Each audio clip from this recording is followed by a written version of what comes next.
I still remember the exact moment I placed that black leather portfolio in front of my baby brother at his graduation dinner. The way his hands trembled as he opened it. The way Sophia choked on her champagne. The way my father's face drained of all color when he realized what I had just done. I had just given Ben a fully paid $500,000 condo, and in doing so, I had destroyed my family's secret plan to steal everything I had built over the past decade. But I am getting ahead of myself. Let me take you back to where this all really began, because the road to that restaurant, to that moment of reckoning, started long before anyone realized I was even paying attention. Before we dive into this story, if you have ever felt invisible in your own family, or if you have ever been treated like your accomplishments do not matter, hit that like button. Subscribe if you want to hear more stories about standing up for yourself, and drop a comment telling me about a time you had to set boundaries with toxic people in your life. Now, let me tell you how I went from being my family's joke to being their worst nightmare. 10 years ago, I was 22 years old, sitting in my parents' garage surrounded by bins of yarn, desperately trying to turn my hobby into something more. My fingers moved quickly through the fiber, creating intricate patterns that I had spent months perfecting. The space was cramped, cold in winter and sweltering in summer, but it was mine. Or at least, that is what I told myself. In reality, it was a corner of my father's domain that he had grudgingly allowed me to occupy, constantly reminding me that I was lucky to have even that much. My name is Alina, and for most of my life, I was the invisible daughter. Not because I was quiet or unaccomplished, but because I had made the fatal mistake of choosing a path that my family did not understand or respect. While my younger sister Sophia was being groomed for greatness, attending the best schools and being paraded around at every family gathering as the golden child, I was tucked away in that garage, building something that everyone dismissed as a cute little hobby. Richard, my father, was a financial advisor, or at least, that is what he called himself. He wore expensive suits, drove a luxury car, and loved to hold court at fancy restaurants, dispensing wisdom about wealth management to anyone who would listen. My mother, Margaret, was his perfect complement.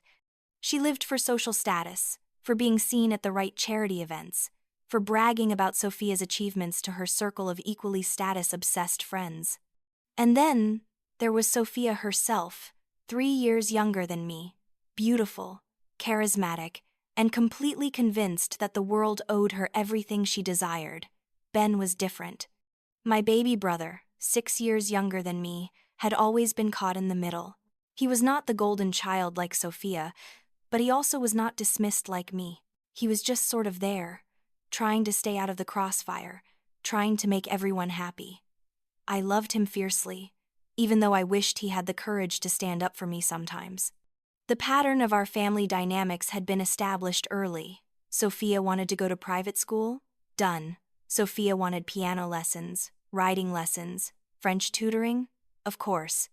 Sophia wanted to attend an expensive undergraduate program followed by law school? The family would find a way. Meanwhile, I had paid my own way through community college while working 2 jobs, and when I told my parents I wanted to start a small business making artisan fiber products, my father had actually laughed. "That is adorable, Alina," he had said, not even looking up from his phone. "Very crafty of you. Just do not expect us to fund your little hobby." I had not asked him to fund anything. I had saved every penny from my jobs, researched business structures, taught myself accounting and marketing. But his dismissal stung anyway. It always did. For years, I endured the subtle and not-so-subtle put-downs.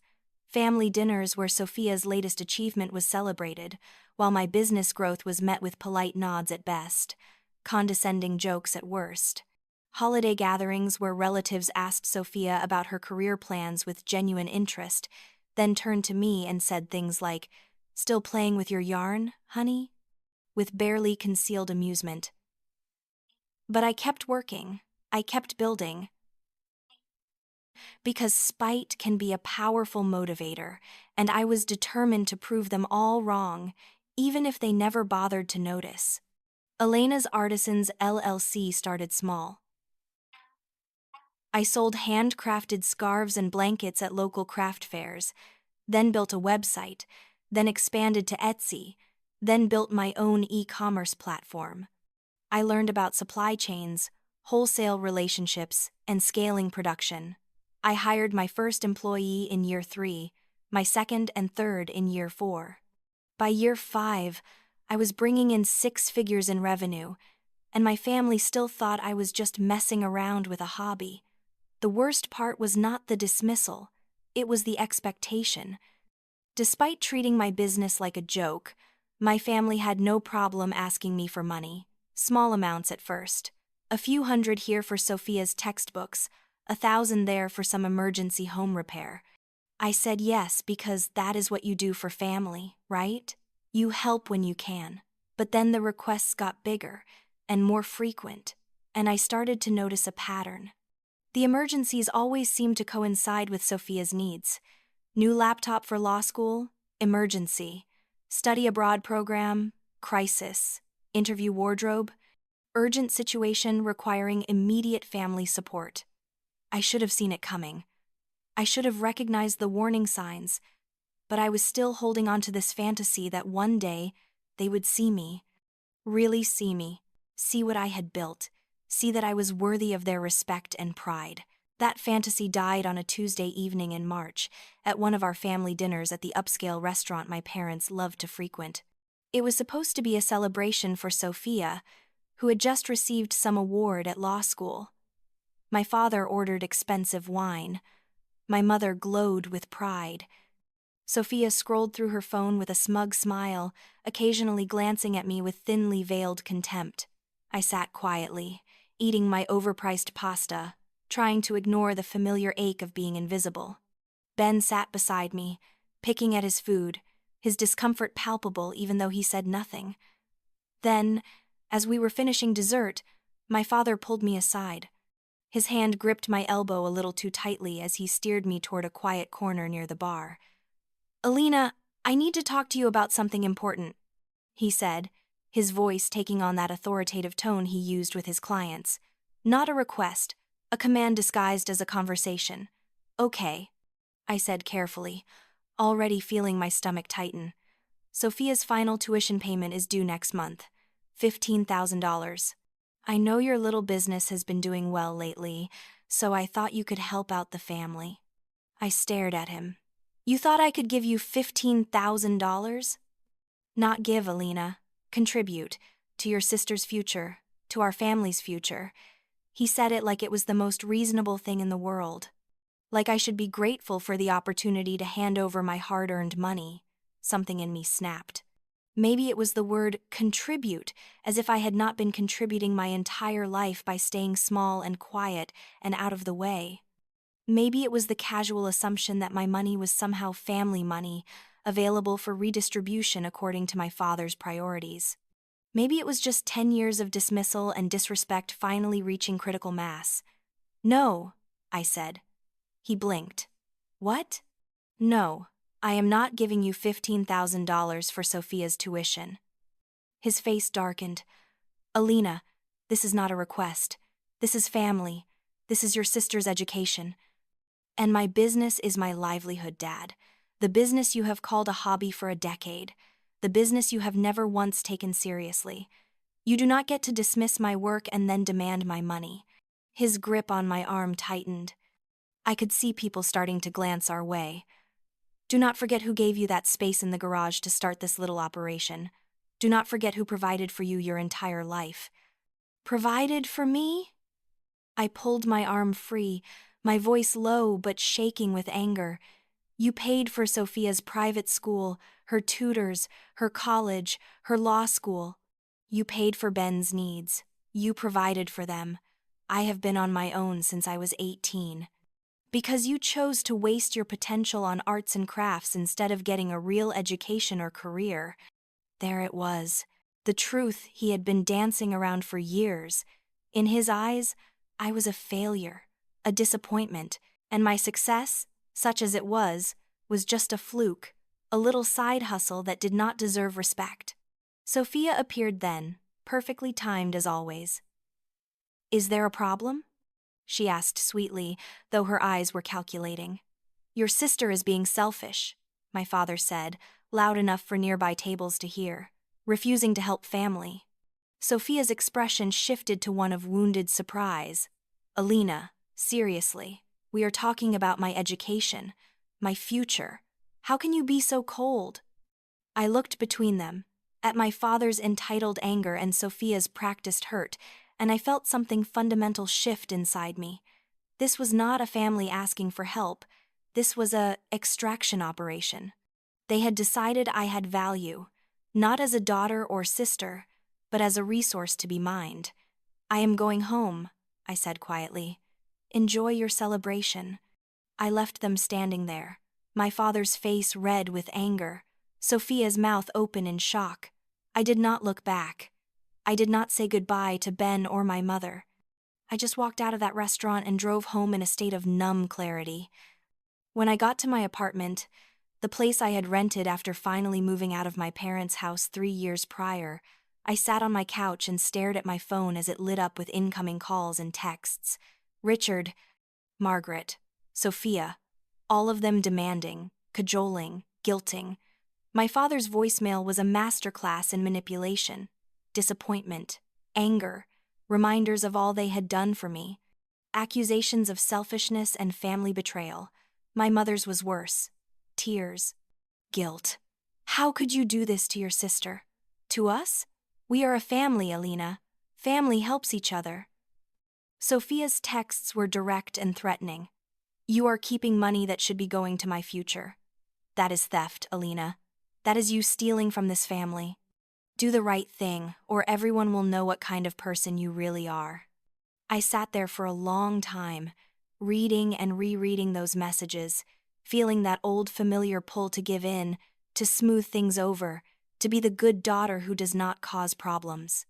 But something else was stirring too, a cold, clear anger, and a growing suspicion. If they needed $15,000 for Sophia's tuition, where had all their money gone? My father was a financial advisor. My mother came from family money. They lived in an expensive house, drove luxury cars, took regular vacations. Something was not adding up. I opened my laptop and did something I had never done before. I started digging into my family's finances, not to invade their privacy, but to understand what was really happening. Because if they were coming to me for money, there was a reason, and I needed to know what it was. I called Julia, my financial advisor and one of the few people who understood that my business was serious. We had worked together for 3 years, and she had helped me structure Elena's Artisans for long-term growth and protection. "Julia, I need you to do me a favor," I said when she picked up. "It is going to sound paranoid, but I need you to look into my parents' financial situation. Discreetly. I think something is very wrong." To her credit, she did not ask unnecessary questions. "Give me a few days." Those few days felt like an eternity. My family continued their barrage of messages. When I did not respond, they escalated. My father showed up at my apartment.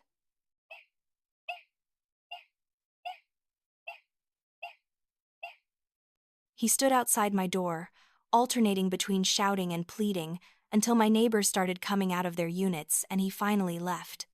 Sophia posted vague messages on social media about family betrayal and disappointing siblings.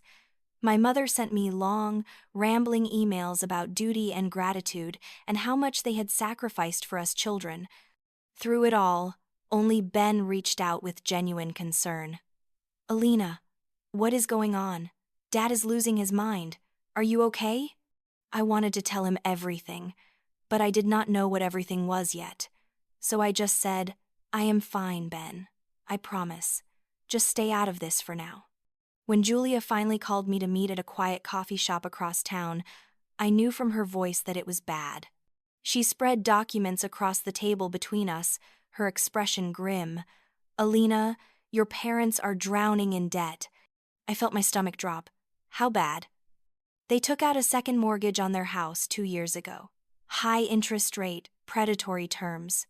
They have 3 personal loans, all opened within the last 18 months, all at interest rates above 20%.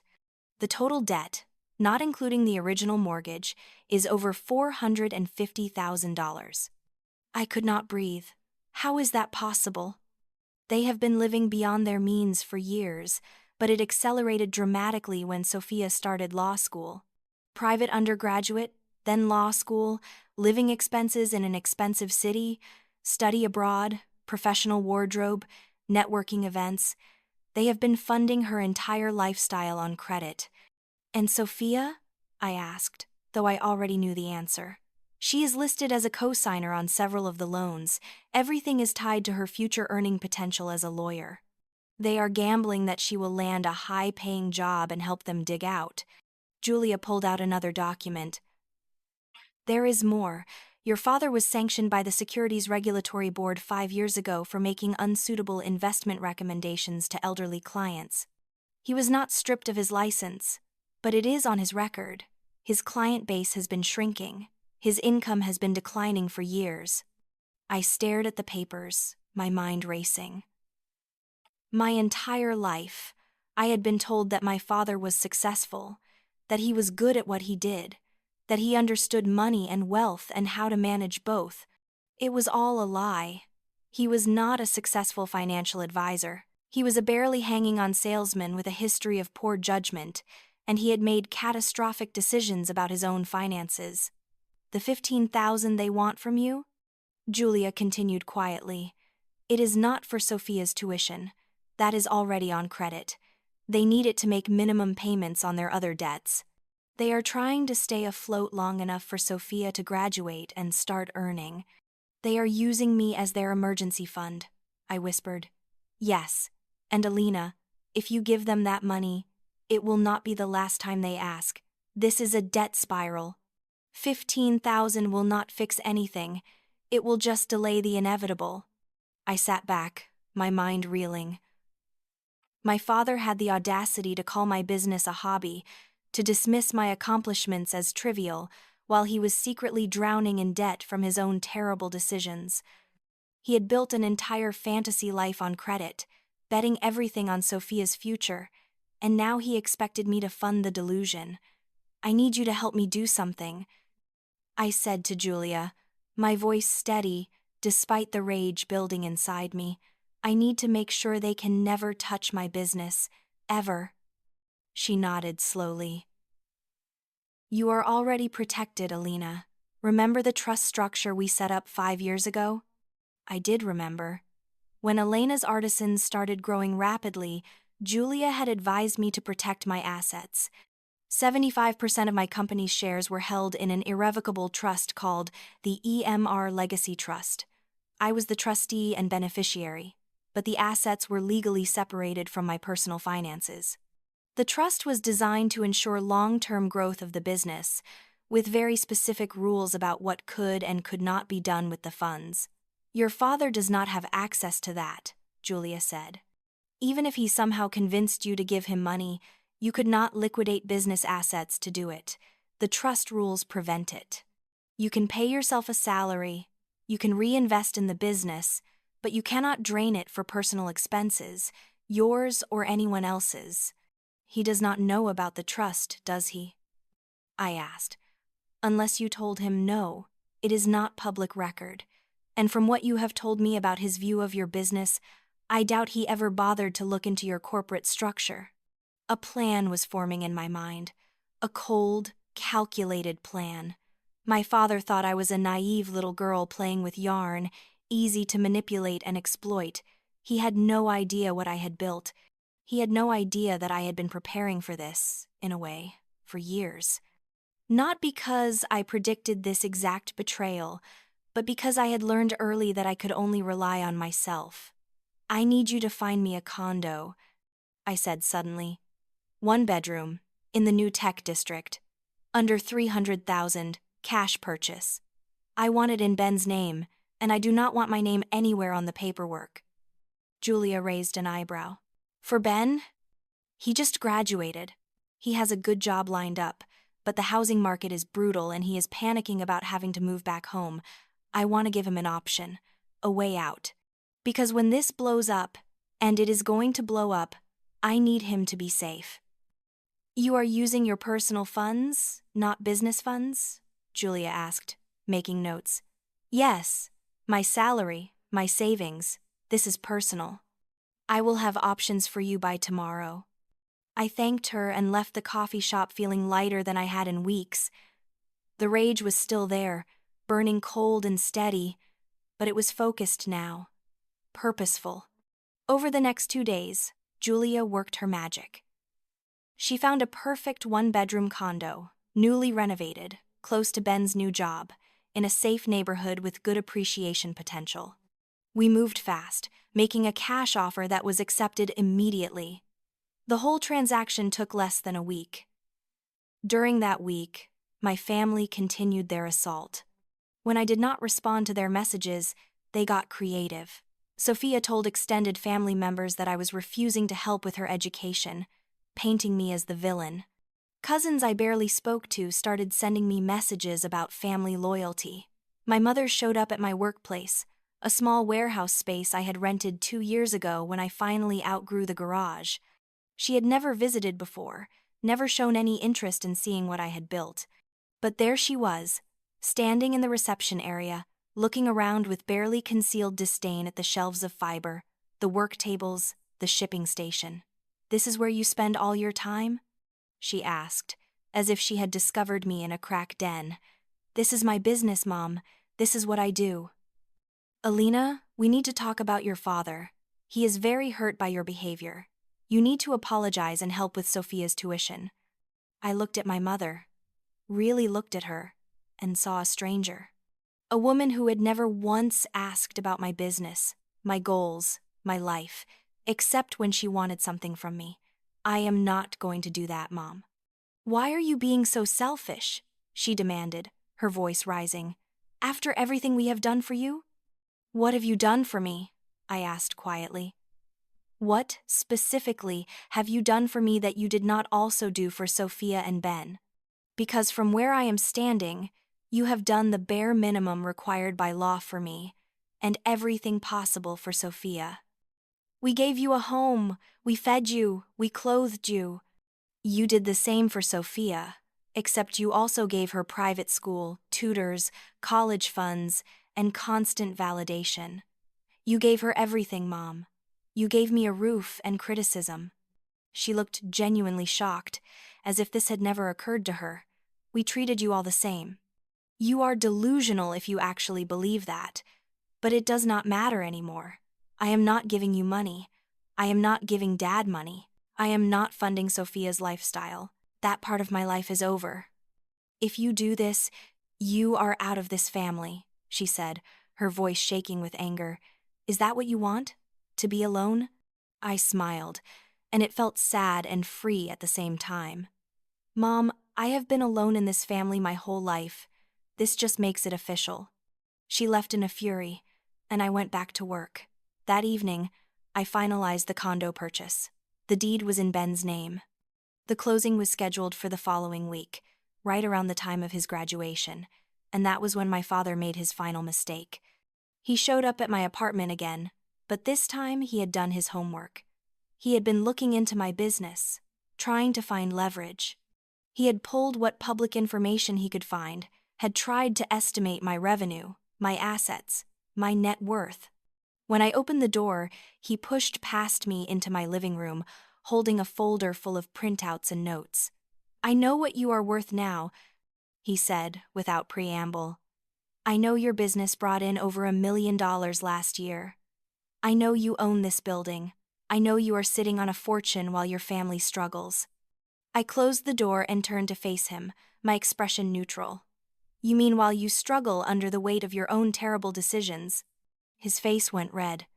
"Do not talk to me like that. I am your father.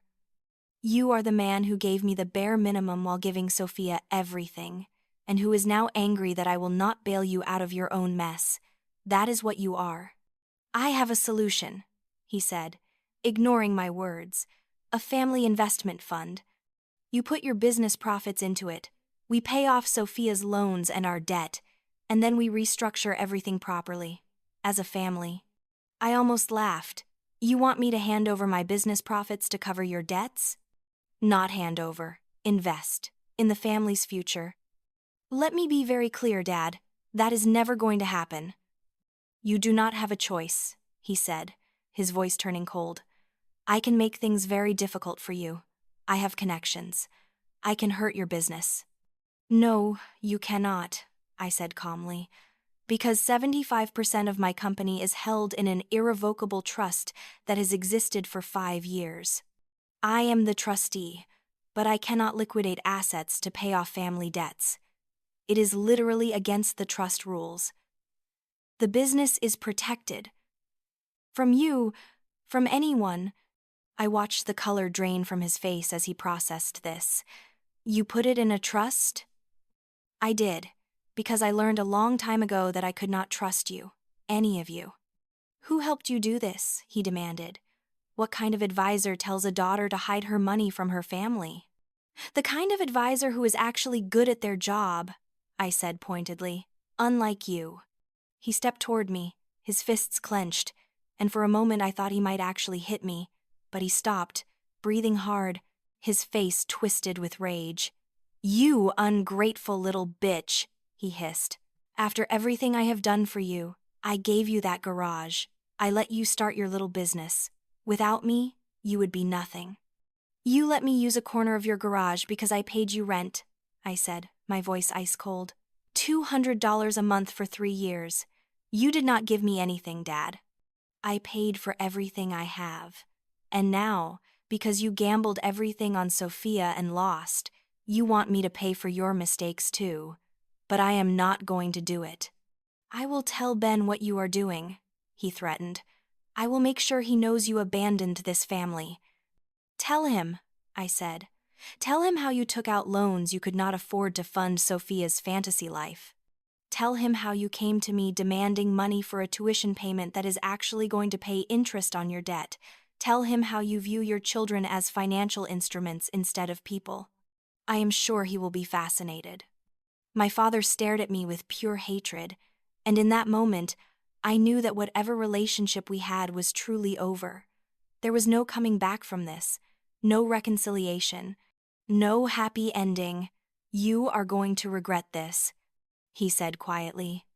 When we lose everything, when your mother and I are on the street, you are going to have to live with the fact that you could have helped and chose not to.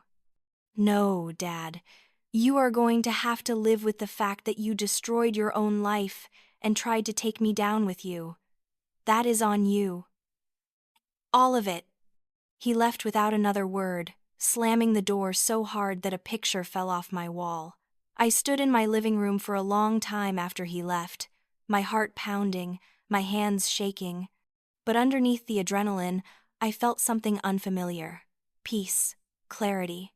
I had done it. I had stood up to him. I had protected myself and my business, and I had a plan for what came next. The week leading up to Ben's graduation was surreal. My family knew something had broken between us, but they did not know what I had planned. They were too busy trying to figure out new angles, new ways to manipulate me into compliance. Sophia tried the direct approach, showing up at my gym one morning. "We need to talk," she said, cornering me by the water fountain. "No, we do not," I replied, filling my water bottle. "You are destroying this family. I am protecting myself from a family that views me as an ATM. There is a difference." "You have always been jealous of me," she said, her voice rising. "You could not handle that I am successful, that I am going places, so you are sabotaging me." I turned to look at her fully. "Sophia, I run $1 million business. I employ 12 people. I own property. I am successful in ways you do not even understand because you have never bothered to look. You are not successful yet. You are educated, yes. But you are also $400,000 in debt, and your fancy degree does not guarantee you the kind of job that will dig you out of that hole." She looked stunned. "How do you know about that?" "Because I am not stupid, Sophia. I actually pay attention to things. Unlike you, who has been so busy being the golden child that you never noticed Mom and Dad were building you a debt prison. They were investing in my future, she said, but her voice wavered. They were gambling with money they did not have, betting that you would be successful enough to save them. And now the bill is coming due, and they expected me to pay it, but I am not going to. You are heartless, she whispered. No, I said. I am just done being your family's backup plan. I left her standing there and went to finish my workout, my mind clear and focused. Finally, graduation day arrived. Ben was excited, nervous, proud. He had worked hard for his degree in computer science, had already accepted a great position at a tech startup. He deserved to celebrate. My parents had made reservations at the same expensive restaurant where this had all started, determined to maintain appearances. When I arrived, the tension was immediately palpable. My father's face was drawn and gray. My mother's smile was brittle. Sophia looked at me with barely concealed loathing. Ben was the only one who seemed genuinely happy to see me, pulling me into a tight hug. Thanks for coming, Alina. I know things are weird right now. I would not miss this for anything, I told him honestly. We sat down at the table, and the waitress took our drink orders. My mother made a show of toasting Ben and Sophia, lumping them together as if Sophia's graduation had been that day too. No one toasted me. No one even acknowledged my presence beyond the necessary civility. The meal was painful. Forced conversation. Long silences. Sophia's pointed comments about family loyalty. My father's cold stares. My mother's martyred sighs. And then, when dessert was being served, I reached into my bag and pulled out the black leather portfolio. I had spent the morning making sure everything was perfect, all the documents inside, organized and clear. I slid it across the table to Ben. Congratulations, Ben, I said, my voice clear and steady. I am really proud of you. I know you have been stressed about finding housing, about the market, about maybe having to move back home. So I wanted to give you this. He looked confused, picking up the portfolio carefully. What is this? Open it. He did. I watched his face as he processed what he was seeing. The deed to a condo. His name on it. The words, paid in full. I do not understand, he whispered, his voice choked. It is a condo, I explained, loud enough for the whole table to hear. 1 bedroom, 2 blocks from your new office. It is yours, fully paid, no mortgage, no debt. You can move in next week. The reaction was instantaneous and exactly what I had anticipated. Sophia choked on her champagne, coughing violently. My mother's face went white. My father's expression moved through shock, disbelief, and finally settled on barely controlled rage. You cannot be serious. Sophia gasped when she stopped coughing. You bought him a condo? With what money? My father demanded, his voice low and dangerous. I turned to him, my smile cold. With my money, Dad, from my little hobby, my silly craft business. The waste of potential that you have mocked for a decade.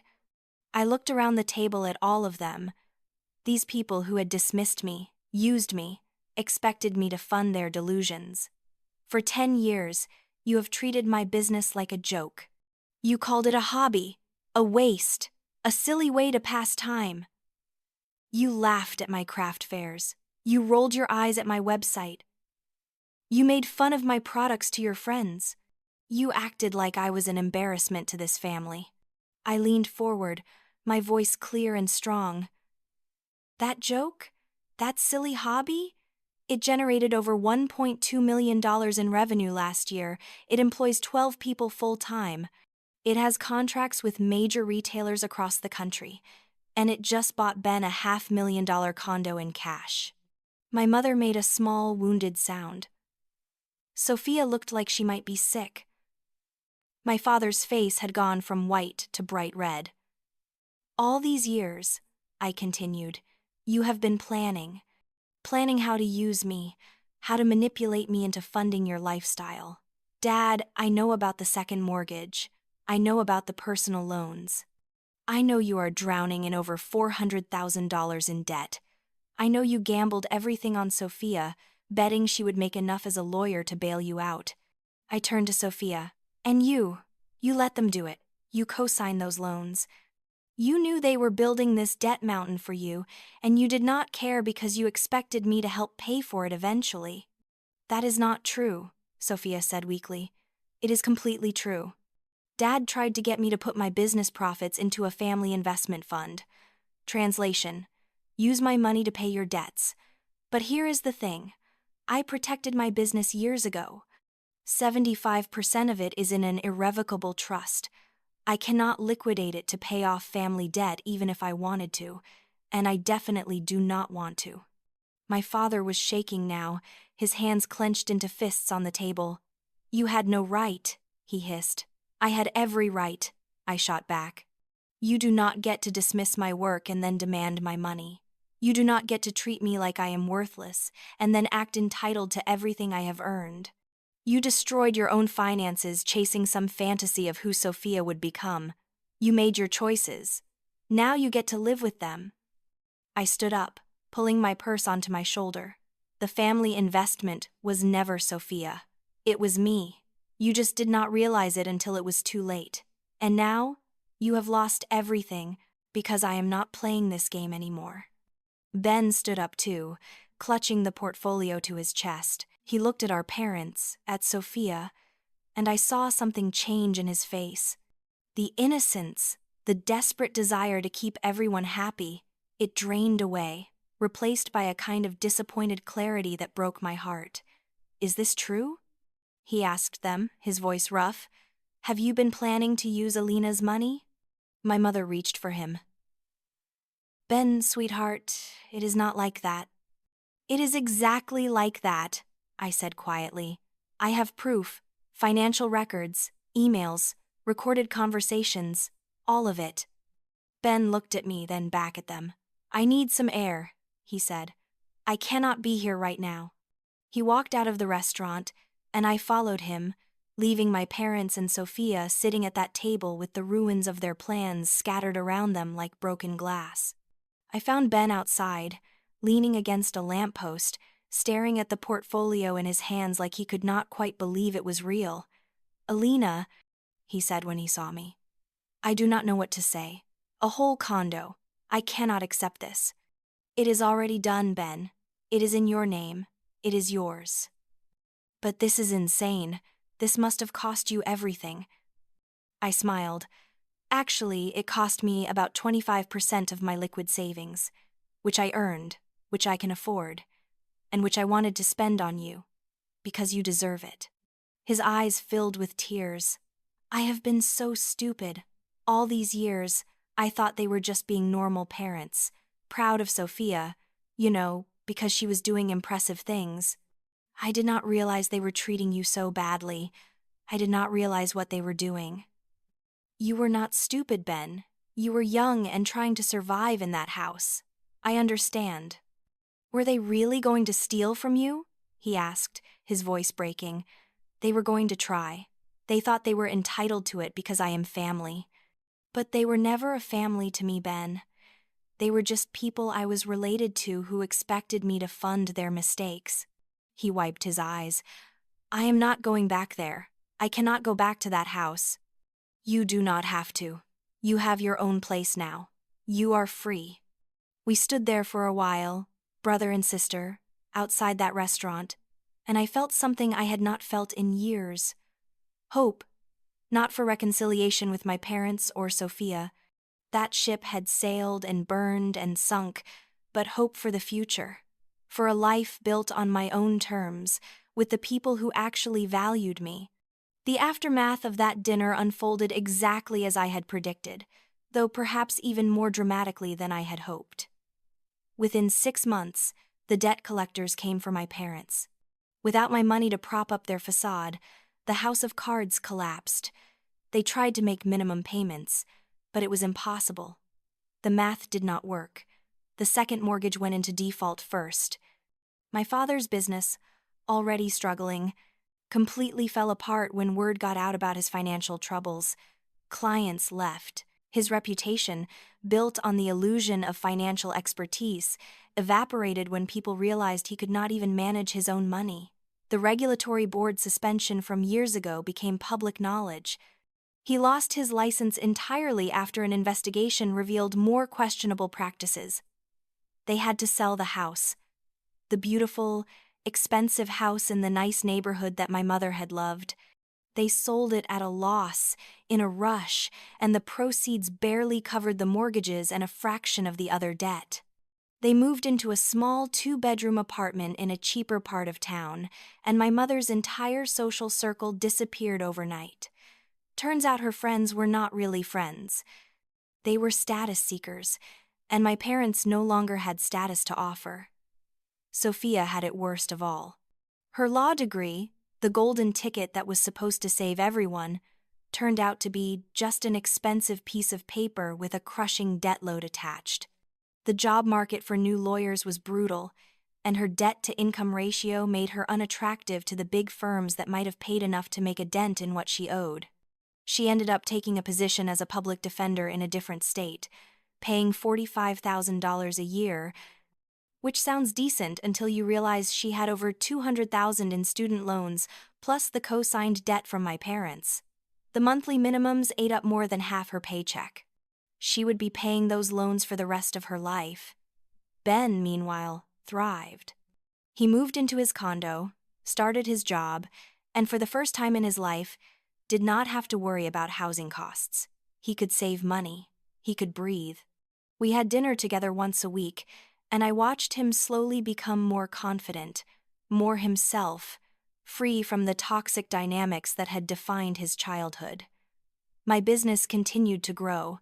I expanded into silk products, partnered with artisans in Japan and Italy, opened a small retail location in the downtown arts district. Elena's Artisans was featured in national magazines. I was interviewed on podcasts. I spoke at business conferences.